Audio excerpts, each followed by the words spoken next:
بسم الله الرحمن الرحيم السلام عليكم ورحمة الله وبركاته كلتي دنبه او وناكسن وميزان ظاهر محمود تيانس ممبر سيلفر لاين ديستريبيوتر او جوجا مقالة مقدشو وحان عادني السلام يا دمانتين انت جروبك كجرتا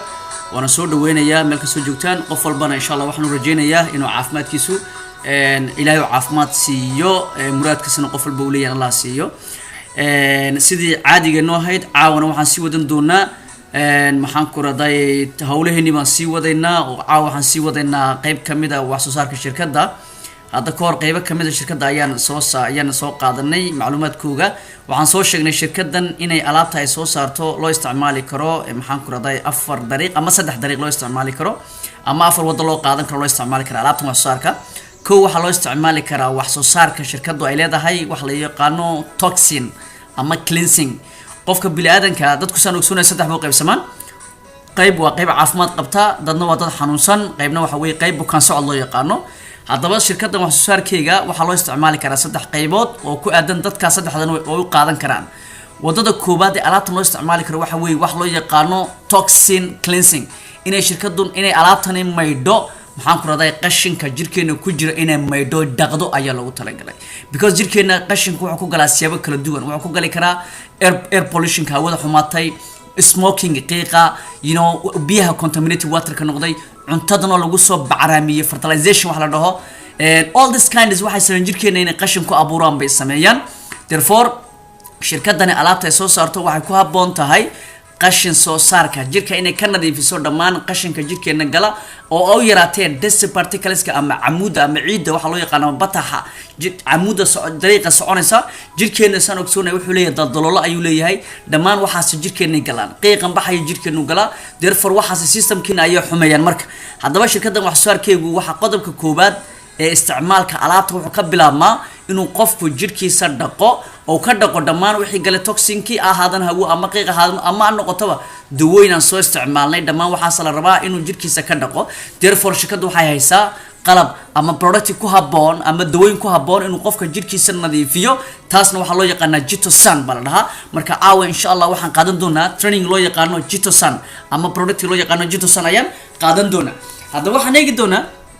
Jitosan swarkaysan waa caagada weeyaan ayaan eegi doonaa waxaan kaloo insha Allah ta'ala sii wadana hadaba Jitosan taas haddaan historygeega eegno xogaha ama taariikhdeeda Jitosan is a compound that's found in seafood Jitosan waa compound ama waa dawooyin laga helo seafood waxa laga dhaxlaa badda laga helo Jitosan badda laga helo seafood ba laga helo seafood markaan maqalno kulay kalluun bay especially in crab and prawn waxa laga helo kalluunka loo yaqaan crabs and prawn dabarka iyo lafaha kalluunka ayaa laga sameeyay baashan oo kalluunka ayaa laga dhaxlaa oo kalluunka badda ku jira laga sameeyay sidoo kale as per traditional Chinese herb by yellow book loo yaqaan Juanzi sida buuga Chinaha dhaqameedka loo yaqaan Juanzi ku egg Juanzi waxa loo yaqaan waa buug dalka China ay leeyihiin oo waagi hore traditional dadkii hore ay daabaceen oo laga tixraaco dawooyinkii la isticmaali jiray qarniyadii traditionalka ama qarniyadii hore it's very effective in cleansing toxin from the body hadaba Jitosan waxay aad ugu habboon tahay sida laga soo xigtay dadkii hore dawooyinka isticmaali jiray Chinese-ka sida laga soo xigtay geedaha isticmaali jireen Jitosan waxay ka dhigan tahay waa dawo ku habboon toxinka inay jirkeena ka saarto killing toxin inay ka nadiifiso jirkeena qashin saarka inay ka saarto Jitosan is a fiber kind of food Jitosan waa fiber kind of food waa cunto jirka sifaysa fiber waxa weey caloosha maydha dhaqada leeyahay sida heeda iyo qamandiga garowga waxa loo yaqaan maxaan ku raday fiber food hadaba ingredient-geega ama waxyaalaha ku dhex jira Jitosan gudaha laga helo sidaan ku arkayna xagan waa kalluunka noocan baa laga sameeyaa crab and prawn kalluunka baa leeyahay marka waa kalluunka badda ku jira faraha badan weeyaan hadaba the main ingredient of the Jitosan waxa ku jira Jitosan gudaheega waxa weeyaan chitin budo waa kalluunkan ama waxa loo yaqaan fishka oo la engejiyay kadib la tumay oo laga dhiga budo kalluunka budo laga dhiga loo yaqaan ya la yiraahdaa chitin therefore waxay sameynaysaa Jitosan taasi marka la budeeyo kalluunkii budo laga dhigay wuxuu noqonayaa chitin buu isku bedelaa budo ayuu isku bedelaa marka waxa ku dhex jira gudaha ugu jira waxa weeyaan gudaha ku jira waa chitin waa budada weey hadaba Jitosan bari xiriirka u dhaxeeya Jitosan dawada la dhaho iyo jirkeena maxay yihiin waxay yihiin Jitosan is a 6 element curiyaasha jirkeena ku jira waxa koow ka bi kalluunka amisar waxa koow ka maxaan ku raday calciumka kuwa waxa ku xiga biyaha kale waa elementida jirkeena ku jira muhiimada iskala way therefore jitosan waa 6 element waa curiyaha lixaad ee jirkeena ku jira the only